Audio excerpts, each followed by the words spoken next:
മലപ്പുറത്ത് മഴക്കെടുതി അതിരൂക്ഷമാണ്. തിരൂരങ്ങാടി പനമ്പുഴ റോഡിൽ 35ഓളം വീടുകളിലാണ് വെള്ളം കയറിയത്.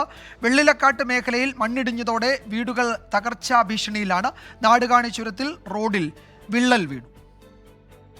കടലുണ്ടിപ്പുഴയോട് ചേർന്ന വെള്ളിലക്കാട് മേഖലയിൽ മണ്ണിടിഞ്ഞതോടെ 15ഓളം വീടുകൾ തകർച്ചയുടെ വക്കിലാണ്.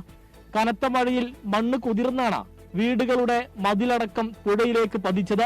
ഇപ്പോൾ നിലവിൽ 32ഓളം വീടുകളിൽ ഇപ്പോൾ ഇവിടെ വെള്ളം കയറിയിട്ടുണ്ട്.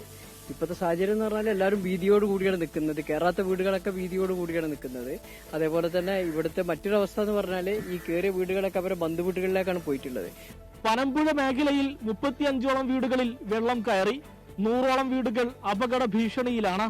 മലയോര മേഖലകളിൽ ശക്തമായ മഴ തുടരുകയാണ്. നാടുകാണി ചുരത്തിൽ റോഡിലേക്ക് മരം വീണ് 1.5 മണിക്കൂർ ഗതാഗതം തടസ്സപ്പെട്ടു. എടവണ്ണ പത്തപ്പിരിയത്ത് വീട് തകർന്നു.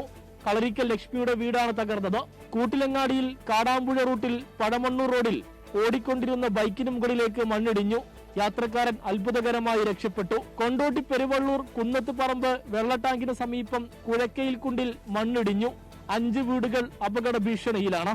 പ്രദേശത്ത് താമസിക്കുന്നവരെ മാറ്റിപ്പാർപ്പിച്ചു. എടക്കര പുന്നപ്പുഴയിൽ ജലനിരപ്പ് ഉയർന്നതോടെ മുപ്പിനി പാലം വെള്ളത്തിലായി. മലപ്പുറം നാടുകാണി ചുരത്തിലെ തണുപ്പൻ ചോലയിൽ റോഡിൽ വിള്ളൽ വീണു.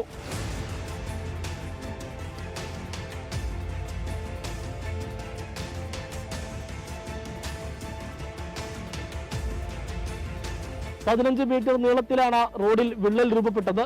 പൊതുമരാമത്ത് വകുപ്പ് ഉദ്യോഗസ്ഥർ സ്ഥലം സന്ദർശിച്ചു. നിലമ്പൂരിൽ കനത്ത മഴ തുടരുകയാണ്. ഉൾവനത്തിൽ ഒറ്റപ്പെട്ട ആദിവാസി കുടുംബങ്ങൾക്ക് വനം വകുപ്പ് ഉദ്യോഗസ്ഥർ ഭക്ഷ്യക്കിറ്റ് എത്തിച്ചു നൽകി. ഈ വെള്ളക്കെട്ട് പോലെ തന്നെ ഇവിടുത്തുകാരുടെ മനസ്സിലും ആശങ്ക തളം കെട്ടി നിൽക്കുകയാണ്. എല്ലാം സാധാരണഗതിയിലായി തങ്ങളുടെ കിടപ്പാടത്തിലേക്ക് എന്ന് മടങ്ങി വരാനാകുമെന്നാണ് ഇവരുടെ ചിന്ത. സമീർ ബിൻ കരീം, 24, തിരൂർ.